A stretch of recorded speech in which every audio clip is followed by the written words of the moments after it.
Neonic Void Productions presents.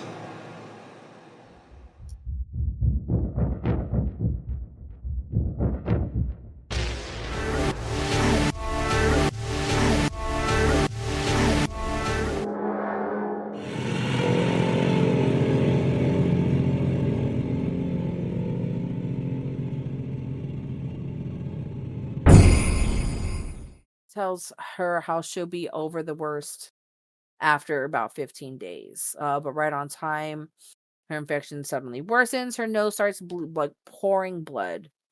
And as this is happening, Kyunsu and Song-wook are on their way back down from the roof to run into the building manager, who is now a monster with a face of buzzing flies. Jaehyun fights him, ends up getting his arm sliced off at the shoulder with the weed whacker that the manager was wielding. And with his other arm, he's able to stab the manager from behind and runs him into the elevator. Which, oh my god, this scene was so well done because you see it from the outside of the elevator, right? And the elevator is opening and closing, opening and closing, opening and closing. And like with each pass of the doors opening, you see like different parts of the battle going on. And he insists that the others like throw this Molotov that they have. Um, and that's whenever Yeon-hyuk, gets the Molotov and throws it inside of the elevator.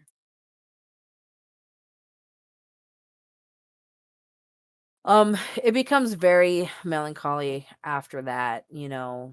Um, the Green Home residents gather to say their farewells to Jaehyun.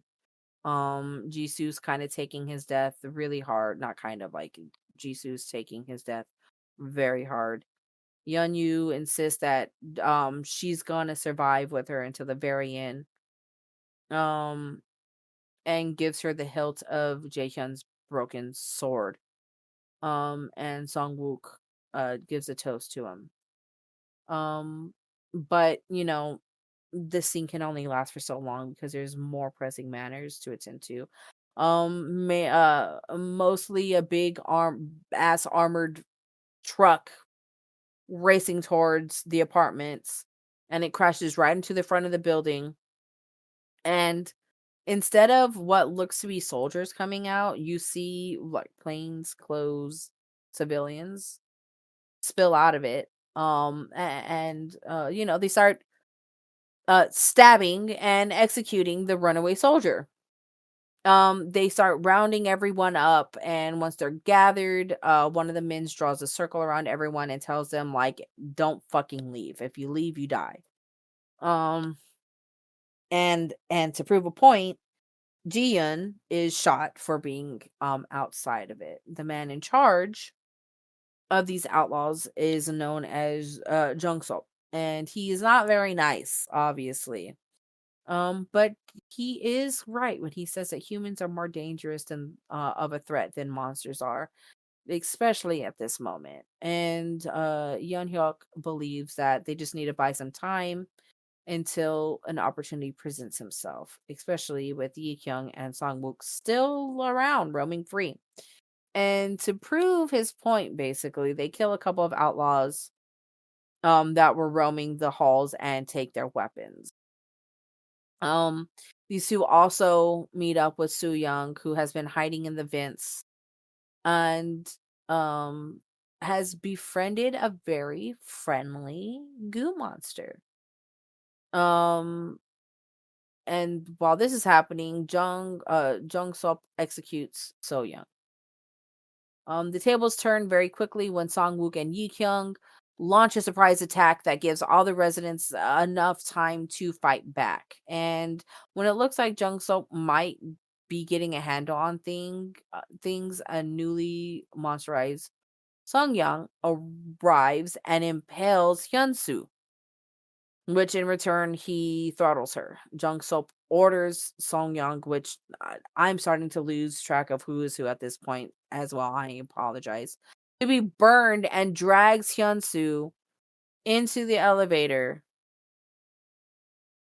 with several of his men while Yuri and Jisoo kill a very unpleasant outlaw who tries to uh do very bad things to them. So reference Yuri and Jisoo are two females, and this one outlaw is a very, very disgusting man who believes that women are just his playthings. And I'm pretty sure you could put two and two together for that. If not, they try to hard R word. He tries to hard R word them. Yi Kyung is able to rescue the others. Oh, while this is happening though, gosh, who was it? Yuri was the one who had the appendicitis, right? So then it would be Jisoo. Jisoo kills the man who tries to do the unpleasant things to them. Um, Yi Kyung is able to rescue the others right after she takes a beating while doing so. And she has to, of course, be very, very careful and protect the baby. Like he starts like punching her stomach and kicking her stomach, and she basically hugs her stomach to try and protect, her tum tum because we don't want that baby hurt. Um, as they go up to the roof, Jungso and his right hand man try to decide what to do with the newly resurrected Hyunsu. And I mean, out of nowhere, the dude is killed by one of his own men, which you learn he is also infected. He introduces himself to Hyunsu as a helicopter flies overhead, dropping what looks to be flyers. Um, and downstairs, another one of Jun Sop's mans explains that these are guarantees that anyone who reports a special infectee will be taken to a safe place. But I highly doubt that. I think it's kind of sus. Side eye. Criminal offense side eye. Bombastic side eye. So, you see Hyunsu leave the elevator with his newfound friend, only to be greeted by guns pointed at them from all his old friends. And he explains that his new friend is like him and chill the fuck out, which they kind of do but not really. Hyunsu's new friend gives him backstory on volunteering for various experiments to remove the infection from him, but like with no success, right? He's looking like increasingly more fucking crazy and bonkers. Um but he's dressing up his story in very grandiose ways. He believes that humans and monsters can't coexist, and he's saying that because Hyunsu also like asked him like, "Well, you killed your friend, right?" And he's all like, he was like, "Oh, well, I'm a wolf disguised as a sheep, and he was a sheep, so it's not really a bad thing that I killed a sheep, like because I'm a wolf, right? Like it's not a bad thing. Like he's a sheep, he ain't nothing." Um, and to prove his point, of this man saying like, "Oh, well, humans and monsters can't coexist," the residents are burning the goo monster that helped Youngsu. Um, Youngsu told his sister about this monster, and I guess she told the rest of the residents, and like Youngsu was like, "No, he's a friend. He saved me. He kept me safe." like, no, don't kill him, and they're burning him, and like they're like, no, he's a monster, blah blah blah blah blah. And he's like, well, what if it was dad? What if it was dad? And his sister was just like, no, like it's not dad because dad's dead. And then of course, like Youngsu got all upset over it, which, as a child, like this kid's like younger than 10, hearing, dad's dead. It's not fun, Yeah. it's not fun. So the others, people are start to be very skeptical of Yui Myung, which is Hyunsu's new friend. And Yeonhok eventually says that, like this flyers or report guide sounds like a good deal, Um alliances are being tested, which is only made worse when Yoi Myung tells Yeonhok and Yi Kyung about the military's final solution, which is called Operation Golden Hour, which they plan to just indiscriminately wipe out everyone and everything. And while this is happening, Dusik begins to turn. Dusik is, I think, the old man that is paralyzed from the waist down. When Song Wook finds Yuri having an asthma attack, he tries to he gives her like her inhaler, but then tries to leave with her. And Yui Myung stops them. And Hyunsu's like, no, no, no. If he wants to leave, he can leave. Right? Um and Yui Myung was just like, okay, fine. He gives the car keys back to Song Wook, and he carries Yuri outside. When they're about halfway to the car, Yui Myung opens fire on them, shoots them, right? And then starts indiscriminately just killing everybody inside too. Like he's fucking gone bonkers. And telling like he's just like nobody can leave and like nobody can fucking kill him. But then Hyunsu goes at batshit crazy as well. He turns into a monster. Um, I like how they describe this. They said like a Final Fantasy villain or Resident Evil tyrant, which you know Wow. what? Fair, because his arms start to grow what looks to be blades coming out of his arm, and it goes from his shoulder blade all the way down to his arm, turns into this winged, like this bladed wing. um and he like demolishes Yomang easily. And he starts to go fucking crazy, right? Like he can't control himself, and that's when Dusik is able to return. um you see that the only thing that has mutated from his turning is his legs. He's now able to walk, and he hugs Hyunsu and is basically like, it's not your fault. It's not your fault. It's okay. It's not your fault. It's okay. It's not your fault. It's okay. It's not your fault. And Hyunsu is able to turn back into his human self, and he starts crying. Starts crying real bad. Outside, Songwook and Yuri die together hand in hand.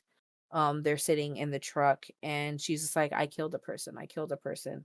And Songwook's like, don't think about it. Don't think about it. And she's like, well, I don't want this to be my last memory. And he's just all like, then just forget about it. Let that not be your last memory. And then she's like, oh, well, same for you too. And they die. And I was just like, oh, like I actually started crying again watching it. Like I was like, fuck. Hyunsu wakes up. He's looking much more like he did in the first scene of the episode whenever we were introduced to him from the flash forward, but now he can't remember anything. He's just like, "Oh, who are you guys? Who is that? Oh, well, why am I crying? Why is my heart breaking?" Because it looks like Dusik may have died while stopping Kyunsu. Um After ensuring that Soo Young and Young Soo know how to look after each other with the help of a couple of medals, Mr. An, the old man, there was another old man, very gentle old man.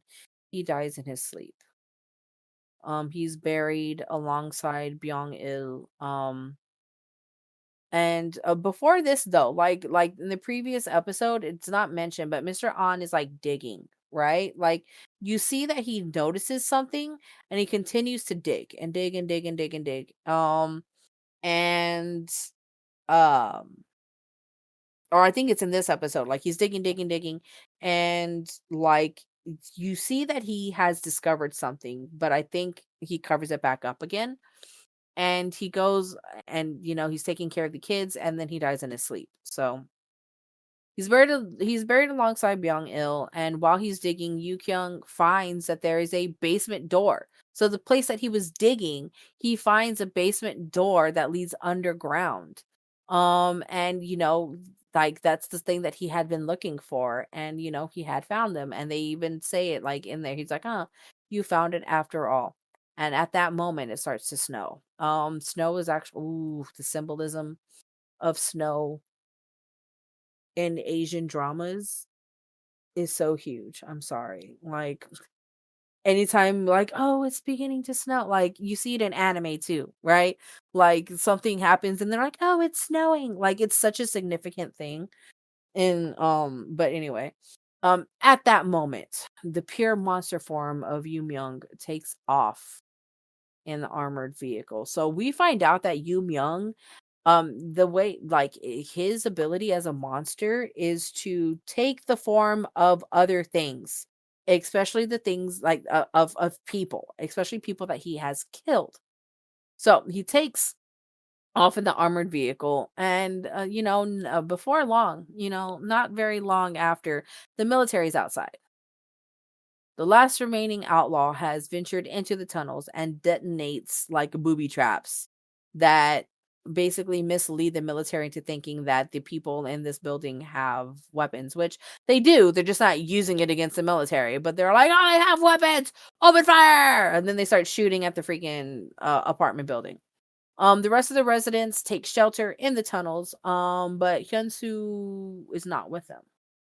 And he decides that he needs to go outside. Yunhook, who is the one who did the surgery, he's wearing a plaid shirt, glasses, and follows him and promises that promises Yeonyu that he will return. On his way out, Hyunsu crosses paths with Yunhook, and um but he's already made his decisions, right? Like this is basically the scene that we see in the first episode. Like then we go for full circle. This is a scene that we saw in the first episode. Hyunsu makes his way towards the soldiers. As the others are venturing through the tunnels, Hyunsu's being shot at. And nothing's going on, you know.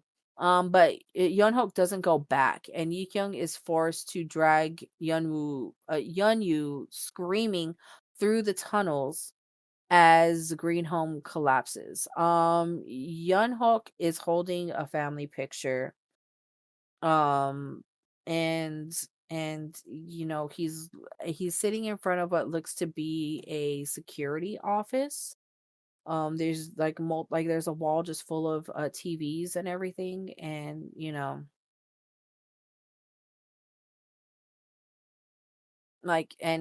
see blood dripping on the photo as this building collapses. Oh, I'm sorry. He's bleeding. His nose was bleeding. That's what I kind of figured. It doesn't show that his nose is bleeding, but it is. It's his nose bleeding. So he knows that he's infected as well. Um Hyunsu walks towards the soldiers and he's eating bullet after bullet. Um and Hyunsu's memories come back to him, and the visual is him walking into the light, right? It cuts back to the tunnels, and Bomb, the little dog, leads everybody to the exit that's outside.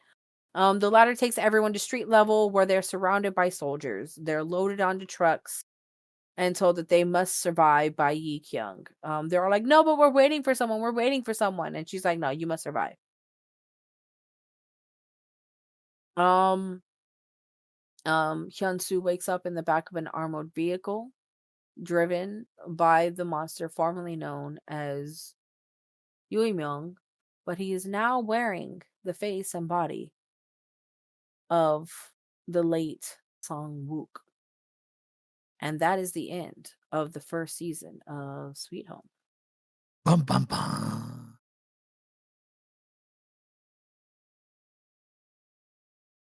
Bum bum bum. Bum bum bum. Okay, so we do criticisms or symbolism first? If you want to do Symbolism. symbolism, Because I'm not familiar with Korean symbolism in um, movies. Because I didn't think too much about the snow other than like it's August when this is happening or September when it's happening. But you wouldn't expect snow in the month of September. But the one thing I did notice, at least like overarching theme of the show, is despair. Mhm. And I would notice that our half head goblin looking buddy, he keeps saying that he can't see. He was like, "Yeah, we know you can't see, buddy," but he always keeps saying that. Kind of like when you're in a really dark place, you can't really see the good in anything. Like you can't see like the light at the end of the tunnel. You're just like everything is despair all around you, and like it doesn't seem like there's a way out. So in his case, it's like he literally can't see, but in other cases, it's like he mentally cannot see. So when it comes to snow, usually when it comes to like even in like in anime in Japan, so like the first snow usually means that it's a very romantic moment. Um it's usually like, hold on, give me a second.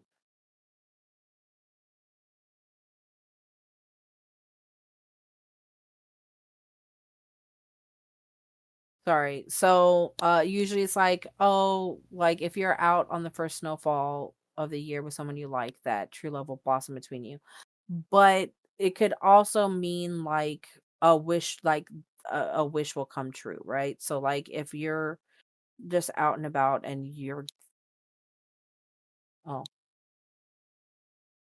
fucking got me confused for a second. Um, that first snow, they believe that if they wish for something during the first snow of the season, that the wish will come true. So, like, I'm pretty sure that while it was snowing, they were wishing for an escape. So that could have been the symbolism with that, with the snow. Anyway,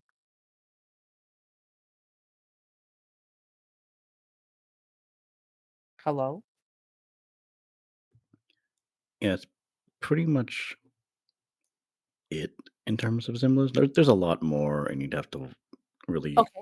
watch the show to get Okay. more So ideas. one of the biggest symbolisms that, like, you did say despair, but a huge symbolism which kind of like smacks you in the face is the monsters themselves. So it's not desire. So what these monsters represent is the person's biggest regret, cuz one of the thing, it doesn't like the recaps don't really show it, but one of the biggest things that you see is like the with the like they'll find like notes, right? Like notes or diaries of like regrets from different people. One of them was saying like, "Oh, I wish that, I was able to reach out and catch them." Right? I was able to reach out and save them, and you see a monster with really really long arms. One of the characters, her biggest regret was, losing her child and not being able to have another one, and she turned into a fetus, things like that. So like you get the other one who turned into cousin It. Basically, his biggest regret in life was him being bald, because the character was actually bald in the show. And he turned into a big mop of hair. The one that was paralyzed, he got his legs back. So like it's a huge symbolism, like everything. And so it makes me think of like the tank. I mean, like, damn, like what did he regret so much that he turned into this fucking monster? And the same thing with like the goblin, like what did they regret so much that they turned into these things? Like I would love to know myself. Huh. I hadn't thought of it that way because when I saw the big tanky guy, I was like, I just thought of like the people who are really into bodybuilding and use it as a form to make armor for themselves. Like, I'm going to protect myself by being really, really buff. And it's like, Yeah. but I does mean, that like, actually help you? that could also be like what their biggest regret was that, that they weren't strong enough, like they weren't strong enough. That was something that they were always obsessing over. And then whenever they turned into this monster, that's what they turned into. Who knows? Maybe the guy who could turn into other things was an actor before he turned into this monster. But that's how I saw it. That's how I saw it, was that these are these characters' biggest regrets. And the fact that Hyunsu, is that his name? Is that his name? The Hyunsu. main character? Yeah, it's Hyunsu, right? Yeah, Hyunsu. Yeah, so Hyunsu, his arms turned into a giant fucking thing, like blades, razor blades. And, you saw on his wrists, like evidence that he, has tried in the past. You know what I mean? Yeah, I, I can see that too. But we just took it different ways. And I was like, maybe they're both right. Maybe, we don't know yet. We haven't watched the second season. Bum, bum, And bum. Yeah. and like I'm not going to talk about the webtoon because, that was bullshit. So, but that's just how that was whenever I originally got into it. That is the theory that I had, and it caused like different theories of like, oh well, what would Tama turn into? What would his biggest regret that he would turn into this thing, right? Like any of your original characters, things that you've created, like what monster would it turn into if it got this virus? Mm.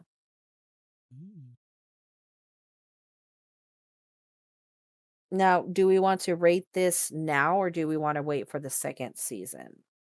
I have to review the second season. Um, I think we could rate it like per season. So I'm fine with rating it now. Okay. what was the okay? So that was the symbolism. What was the thoughts?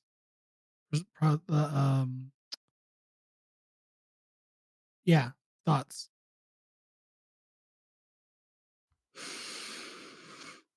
I guess thoughts would go into ratings. So there's a few things that I didn't enjoy about Sweet Home. Number one, the repeating of the same songs for certain scenes. That is Yeah, true. That is true. I that's watched about. fair. Oh, I got halfway through the series. I swear. Imagine Dragon. Is there someone must really love that fucking song? So I'll tell you this. I will tell you this. This is a very common theme in K dramas, especially ones that are more of the action drama side than the romance drama side. If there's like a big badass scene where it's meant like you know how there's like that whenever you watch Bleach, like there's that one song that like Ichigo's about to get into some shit. Yeah. It's like, do you feel like number one? That's that. It's the same concept. So every drama has it, where there's just this one song that's supposed to invoke that feeling that they want to invoke, and they chose Imagine Dragons, and which is funny because my boyfriend hates Imagine Dragons. Oh, so Yeah. every time that fucking song would play, he's like, Jesus Christ. Like he got so angry. He was so Maybe if it angry. was a different song, or maybe they was like, this is battle song 1, this is battle song 2, then maybe I wouldn't have as big of an issue with it. Yeah, then here we are, don't turn away. My I was We like, are the God. "God fucking warriors damn it." that built this town. I'm not actually like this is not me trying to sing, y'all. I don't sing like this in real life, I promise. But Like no, this We're is yeah. we're The doing this first to avoid copyright, that's all. yeah. yeah.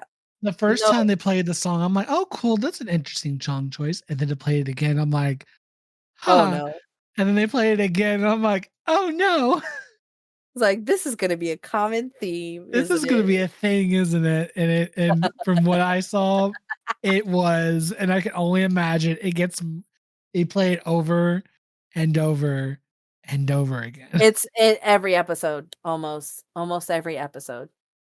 Yeah, I'm like, season 2, is this gonna play Imagine Dragons? You know, Imaginary what Dragon. would have made it worse if they played it, like, inappropriate times where it's like, "Oh, here's us serving the food on these, like, food trays," and it's playing while they're just eating normally and nothing's happening.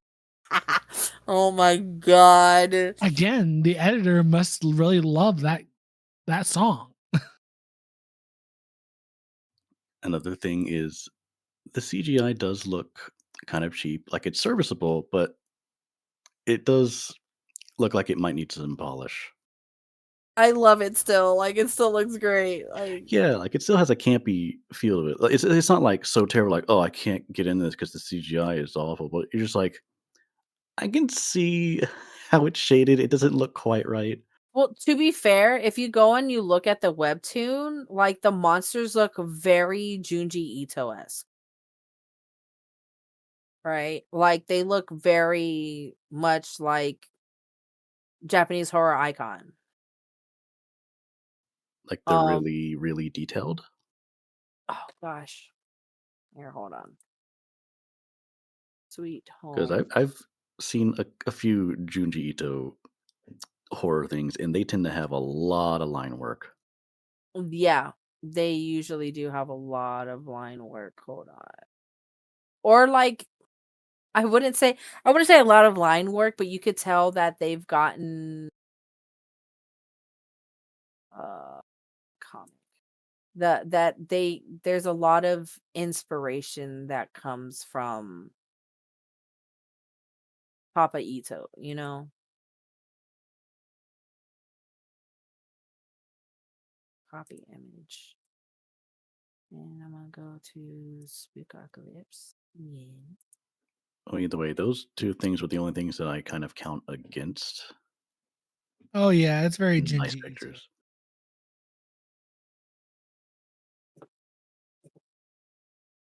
The tank looks funny though. The tank looks funny. I like how the tank He's looks. like, "E." No, no, no, no, no, no. This is the tank. Oh, His he's like, head is sunken. "You guys wanna work out later?" "You wanna go somewhere?" Mom says my turn on the Xbox. God damn it. Mom said it's my turn. God, I feel terrible. Oh god. He's a monster. Like, don't feel bad. But yeah, like these are what they look like in the comics. They Yeah, I didn't have an issue with the designs themselves, just the quality of the final render. that's fair. And, yeah, those are pretty much the only 2 things that I didn't really like about the series, but everything else I really liked. What is her Huh. rating system for this? Ooh.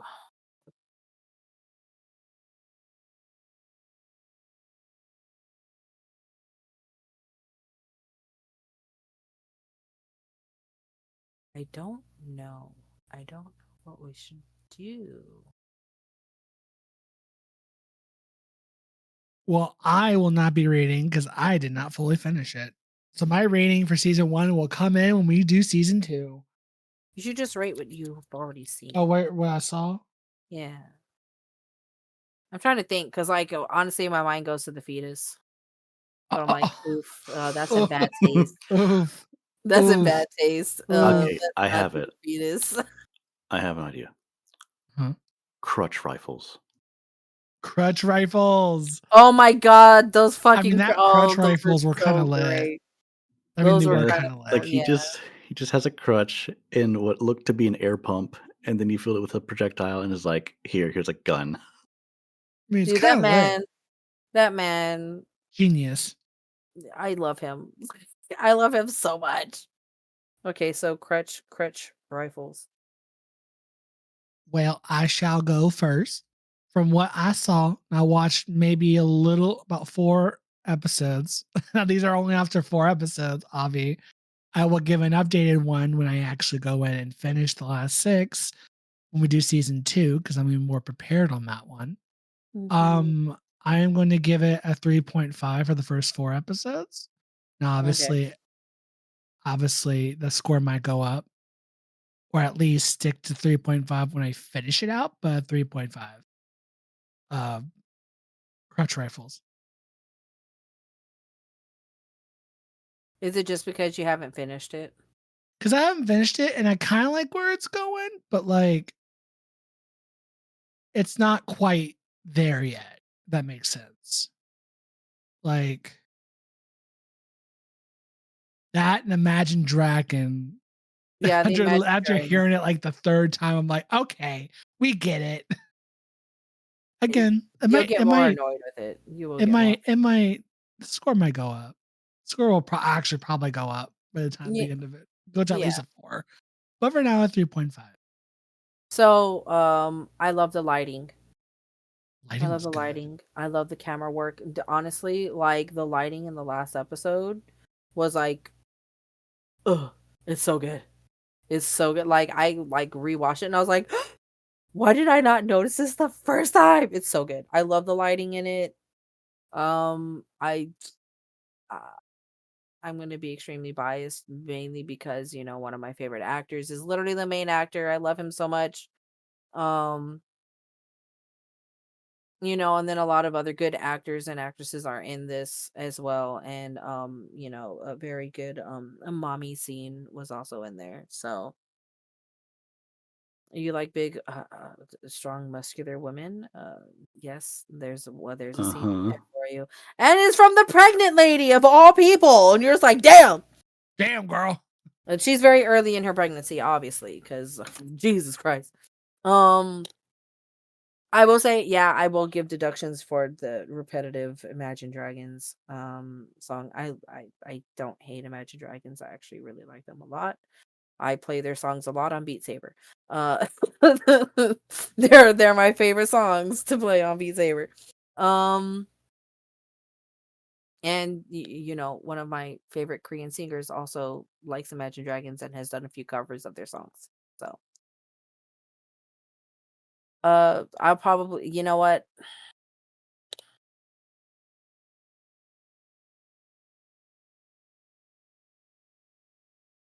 This is weird because we've never done this, but a 3.75, just because I don't want it to be, it's not a 3.5, but it's not a 4, because I want to see where this is going to go in the second season. Yeah. And I want to see if they stay true to the web comic, because the web comic's really, really good. Oh, I don't even think I said how many chapters are in the web comic. I didn't. Anya? I'm leaning into the 3.5 territory as well. Like episode 1, very strong opening. It's like, oh, I can get into this. Like, and as it carries on, there's definitely a lot of action and there's a lot of high stakes that can happen. And then there's of course the mystery of what's causing this infection or curse. And it's not like other zombie apocalyptic shows because at least compared to Western media, because Western media is always like, it's a fungus or it's a nasty virus, those kind of things. And this one is like, it's more like desire or regret. And so I was like, oh, it's a different way to approach this kind of scenario. And I really like the emotions that all the characters pull off, especially the kids. Like, it's really difficult to get child actors Oh to yeah. emote properly. Oh Yeah. yeah. Like, I believe that poor 6-year-old kid was sobbing his eyes out. Oh, please watch Train to Busan. I've seen that movie. That We've kid talked about it. also has a strong performance. I'm like, "This poor That little girl." far-reaching dude, every time I watch that scene, like, she's like, "Appa!" I'm like, "Fuck!" And Like, walking down a dark tunnel holding an adult's hand and singing the song that you couldn't sing in the beginning. fuck. That scene just gets me every Uh-huh. time. Every time I watch it, I'm like, I'm sobbing. It felt slower during the later half of the season, Mhm. which I was fine with, like, episode 6, I was like, "Okay, you gotta slow down a bit, too much action," but then it sort of stayed that way for a while.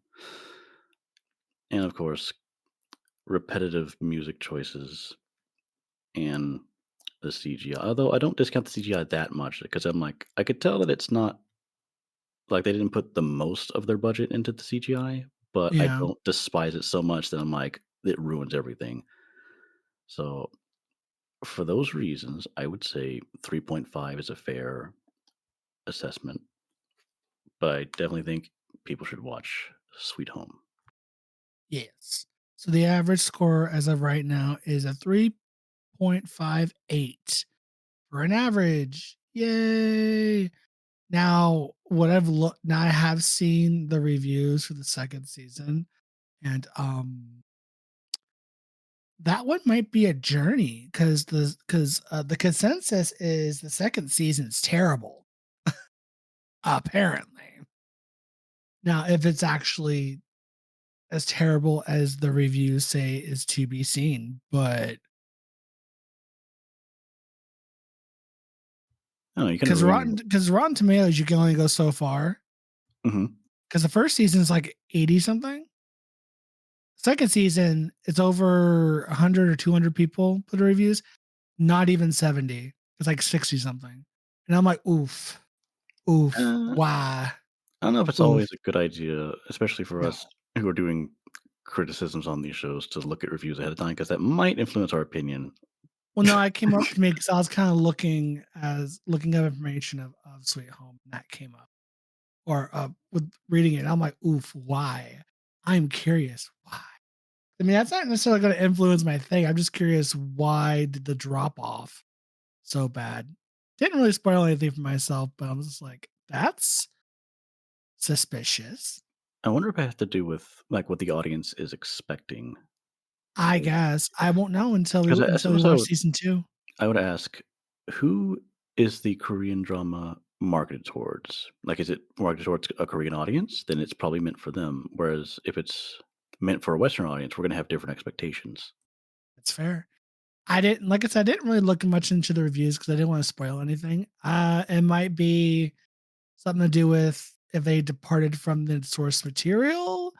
Again, who knows? We won't know until we watch it to see if it actually is as the as the public has said or not. So it's gonna be something interesting to see when we get around to doing season 2.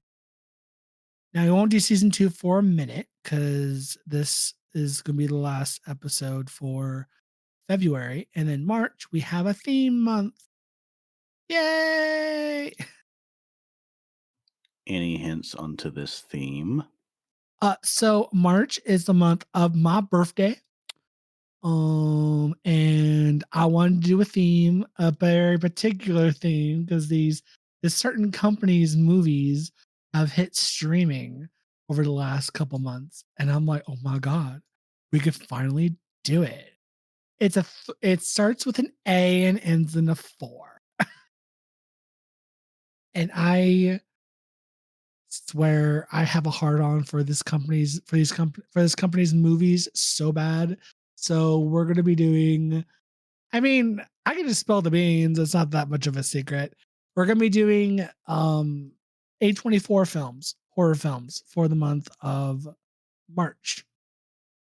Now, which ones? I'm not gonna say which ones. There because we only have done we only have done a few.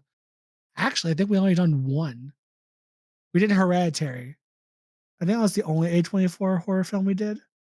Um, I think at Because least in A24 wasn't regards on. Wasn't on So- streaming for a hot minute. Like in regards to the newer hosts, which would be us. Because I'm trying to think. Like, is The Witch considered A24 or is that not? Is The Witch A24? I think it is. I think The Witch is A24. Not The Witcher. I want The Witch. Is that A24? Yeah, it's A24. Okay, so I've done The Witch and Hereditary. Which I think which I think that we should do The Witch at some point in the future, but we're not doing it for March. We have other plans. Because Robert Eggers, oof. We're doing a couple of films done by one of my favorite directors, especially towards the end. Because oh my god, but yeah, we're doing A24 because Netflix, Paramount, whatever have you. Oh, Paramount Plus we're using mostly for next month. They have a good chunk of the A24 horror films, well, the ones that we want to do. So expect that for March because that's going to be fun. Let me tell you. Oh, God. It's going to be great. So thank y'all for listening to today's episode and catch y'all next time as we explore the world of horror from A24. Until then, bye. Goodbye, everyone.